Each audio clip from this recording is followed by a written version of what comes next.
Hey friends, another car video. I'm gonna show off my bling.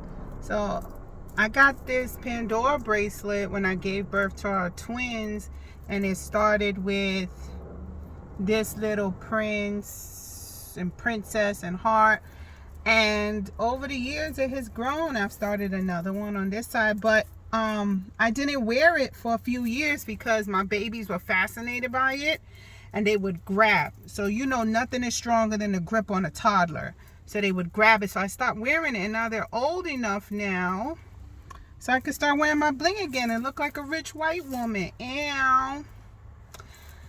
So let's talk about success. So I am, by definition, considered a millennial. I hate the stigma that comes with being called a millennial because they don't have a good representation. But I have subcategorized myself as an upper millennial. And meaning that I think there's a stark difference between being born in the early 80s and being born in the early 90s. I think we're two very different groups of people. 80s, early 80s, we don't have the same privilege or mindset thinking of somebody born in the 90s. We just don't. So, although by definition I'm a millennial, I'm going to call myself an upper millennial.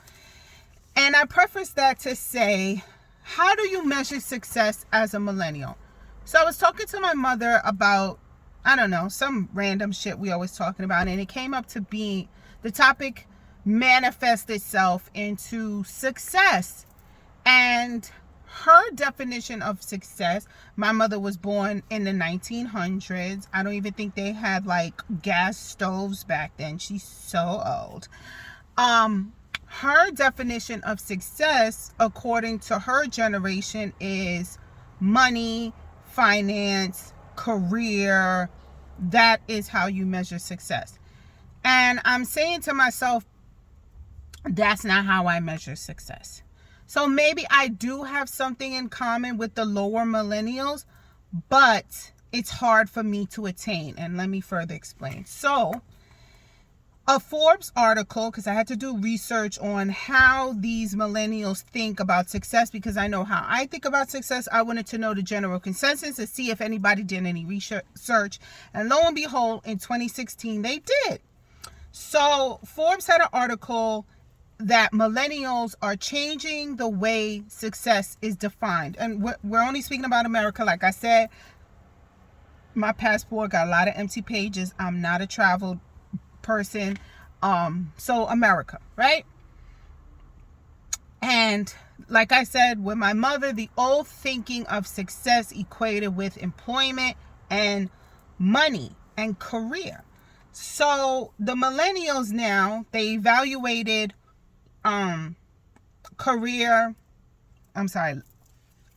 your success and your career. So here's the percentages, right, of what's mostly important for them and least important. So greatest to lowest, right? Work-life balance was 16.8%. Opportunities to be leaders was 13.4%. Flexibility with their work hours or work schedule was 11%. And meaning from work is 9.3%. Like you have a purpose, you have meaning. So 46% of the millennials interviewed said that having a job you enjoy was the most important, and 36% just said being rich was most important. Didn't say being rich or successful from a job. It was just being rich, right? Okay. Also the values of the company, the freedoms to mix and match your personal and professional life was always important.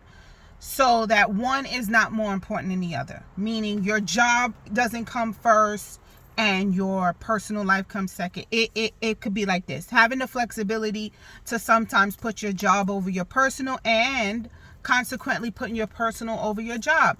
Like if you want to take time off to go see your kid do a play performance, but you also have a meeting to attend, you're going to put your kid's performance first.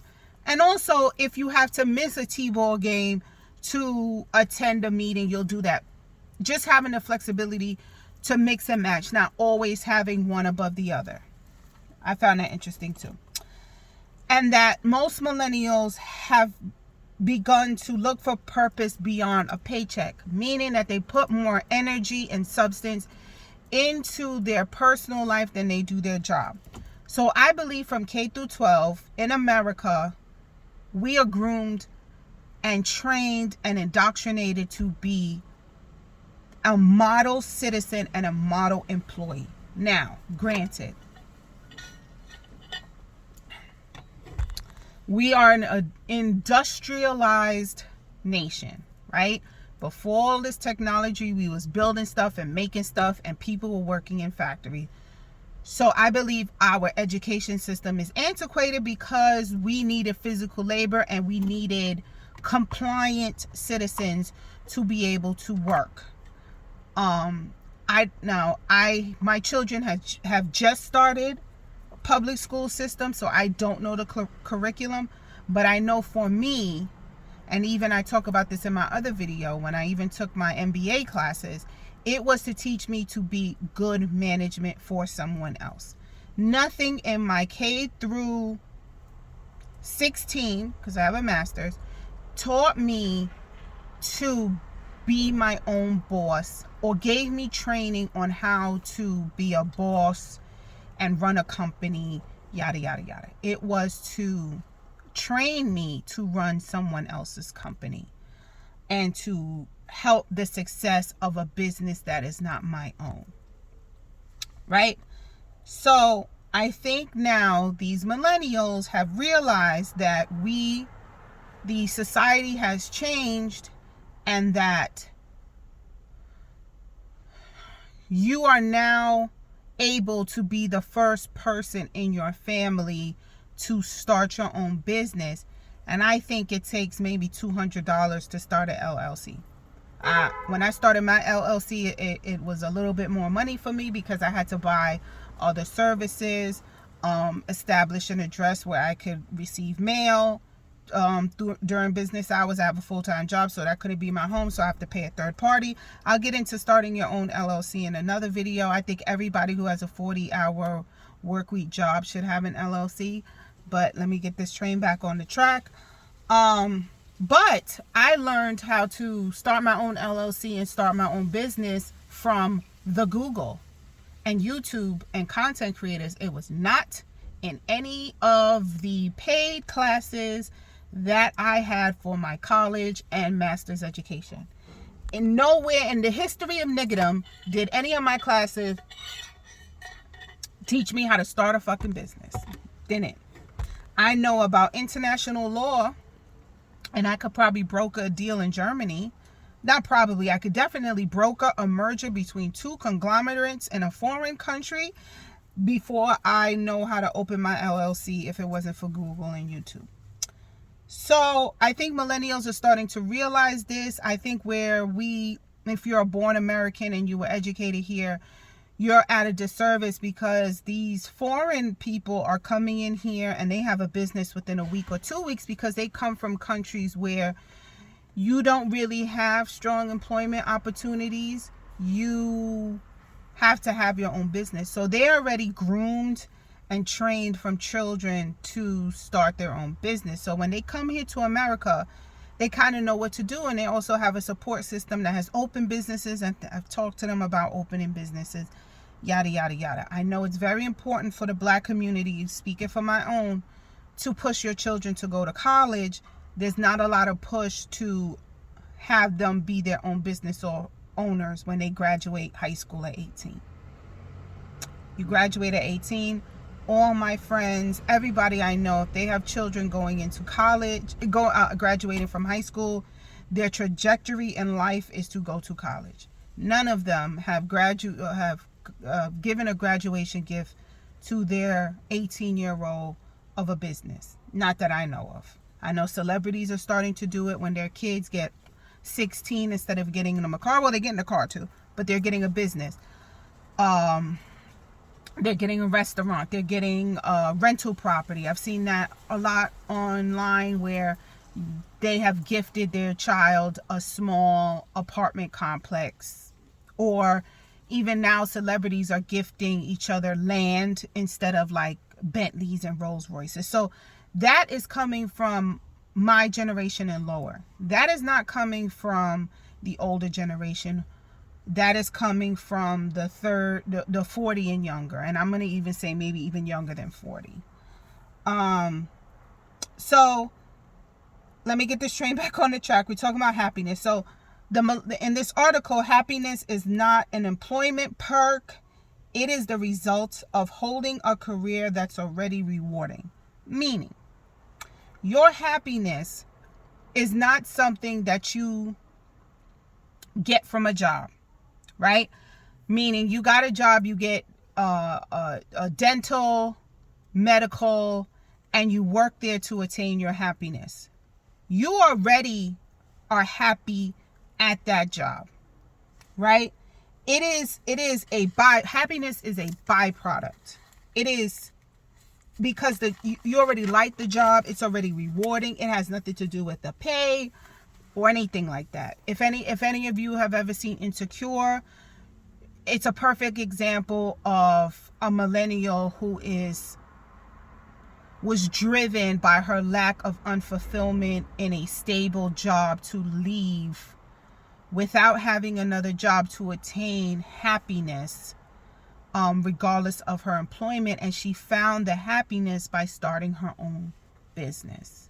She could not attain this career happiness by working for somebody else. Now, this is not to say everybody who is alive should start their own business.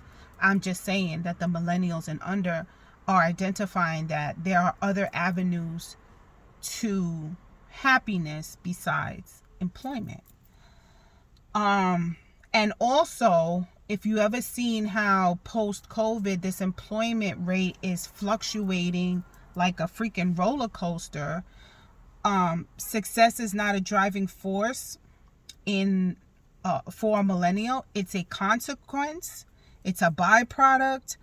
And they have the mindset, including me, I agree, we owe ourselves a better life.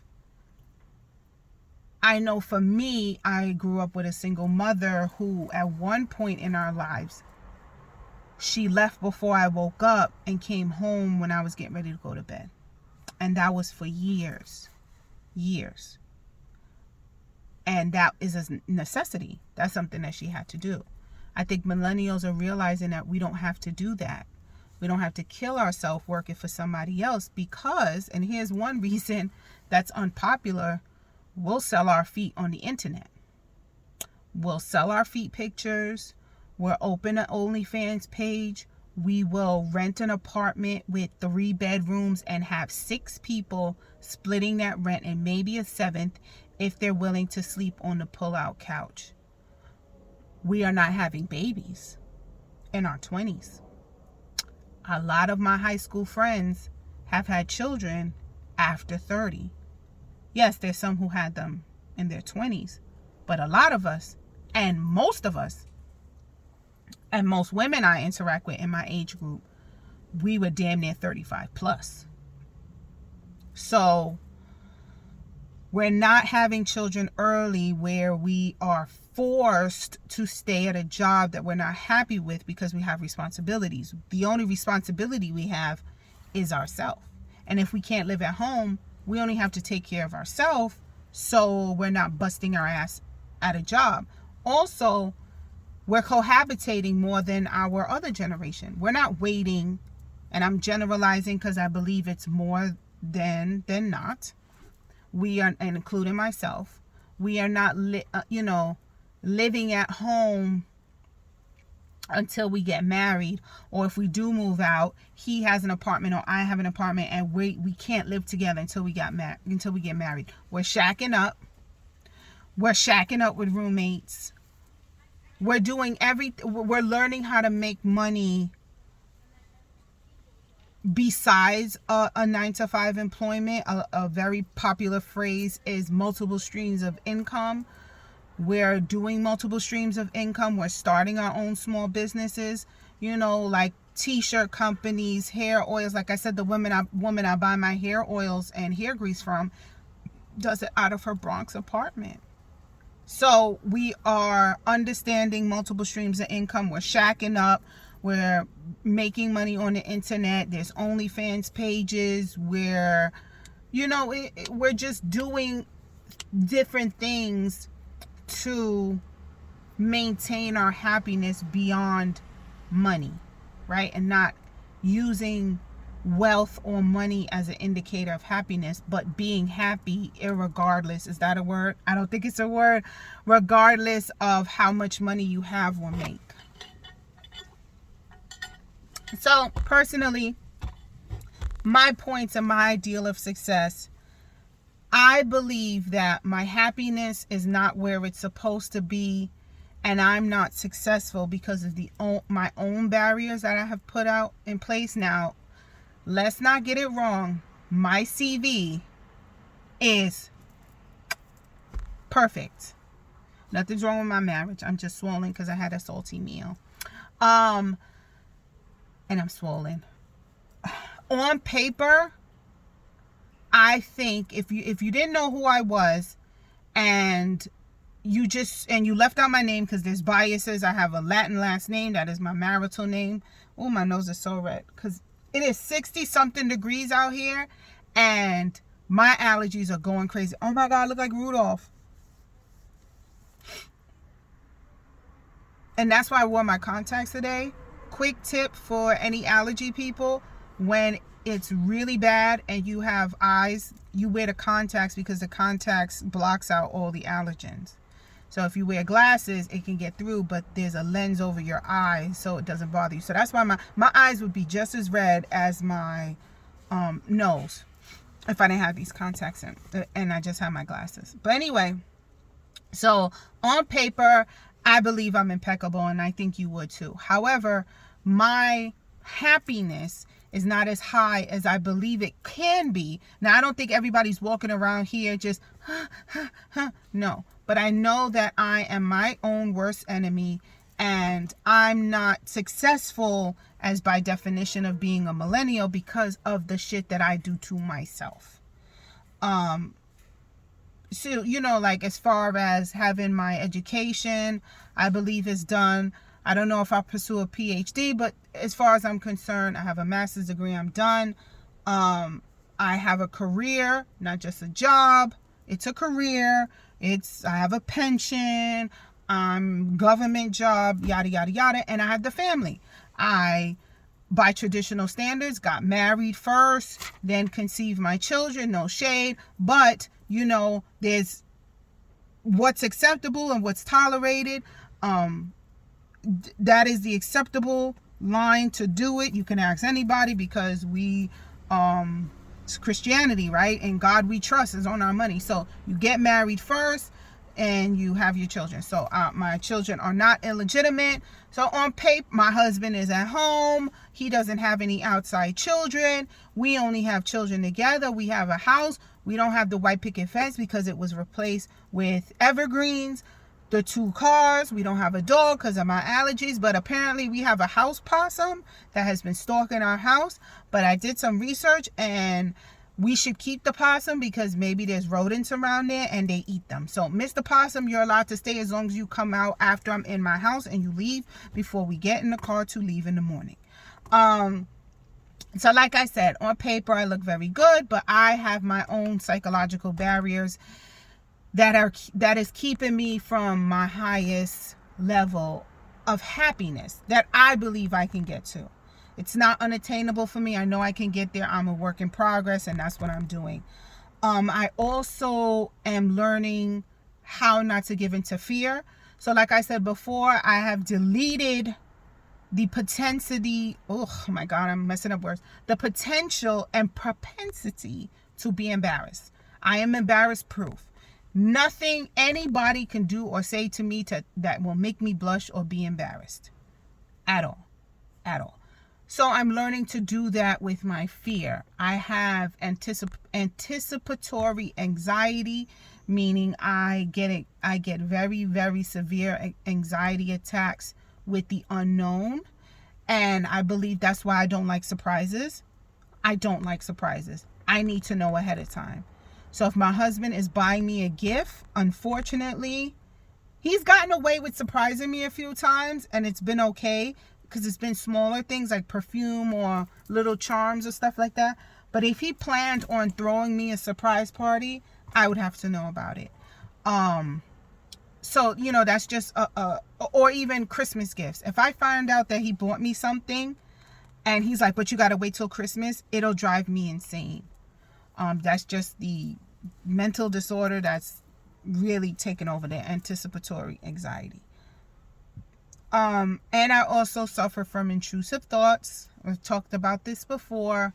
My intrusive thoughts are like weights holding me down. And it feels like I'm in an ocean trying to make it to the surface with these weights, these big boulders on my feet. It was at a point where the weights were dragging me down, but it's at a point now that I've gotten strong enough, I'm getting stronger to not be pulled down anymore, and to even be moving up to the surface, but it's very slow. I need to find a way to really just disconnect the weights and be able to come to the surface. That's my analogy, right? Isn't that nice? I should write some books. So the things that I know are keeping me back from my success is I need to be a better communicator. I have a very bad habit, and I believe this is learned behavior, of not allowing the other person to finish. I hear a trigger word and I cut them off. I'm very cognizant of it now, and I practice not doing it. I was doing it a lot in meetings, and I know it is a big turnoff, especially when a fat black woman does it. It seems to be more acceptable if you're a white man specifically. So what I do is I carry a notepad everywhere, somewhere like this. And before the meeting, I go, is it okay if I take some notes? Because you don't want to take notes you're in somebody else's meeting. If I'm calling a meeting, I don't ask for permission. But if I'm in somebody else's meeting, I go, is it okay if I take notes? And I've never heard a no. So when somebody is speaking, I just write down all of the stuff that comes to my head. And when they're done and it's time for rebuttal or questions, I have it down. So I'm actively trying to do that. In my personal life, though, I'm not going to walk around with a pen and paper and write notes while somebody's telling me a story. I just swallow it, use better memory recollection, and try not to cut them off. Also, I am non-trusting. I really don't trust anyone. I barely trust my husband. And I'm not talking about infidelity and something. I mean trust, like to fully be vulnerable and trust somebody is impossible at this stage for me to do. And I think because I have daddy issues, abandonment issues, I've been burned. Hold on, I gotta sneeze. Excuse me. I sneezed, but I paused it so you guys don't hear. So being vulnerable with somebody and trusting somebody, and even truly loving my husband to my full potential. Now, I love him. I'll take a bullet for him. I'll die for him. I'll kill a bitch for him. But could I be more vulnerable? Absolutely, but I cannot. Do I trust him fully to just lay back and close my eyes and let him take the wheel? No, not with anybody. So I think that is a barrier for me, because there's a lot of things I should be asking for help with that I am not asking help with. I'm just doing it myself, whereas I have facilitated this environment where my husband doesn't think I need help. I am a strong black woman, and he has sort of taken a back role to helping because I do it myself. And that's not his fault. That's mine. Because he used to offer when we first got together. He used to offer, and I used to politely say, no, baby, it's fine. So how many, 10 plus years later are you going to keep asking when I always say no? No, you're going to stop asking. And then I get full of resentment because he's not offering to help. Yet I am not asking for it. So yes, I am my own barrier keeping me from my full potential of happiness. Let me know what you guys think. Are you a millennial? Is this applicable to you? Are you the happiest or successful that you can be? Any tips that you have? But anyway, be safe, everybody. Bye.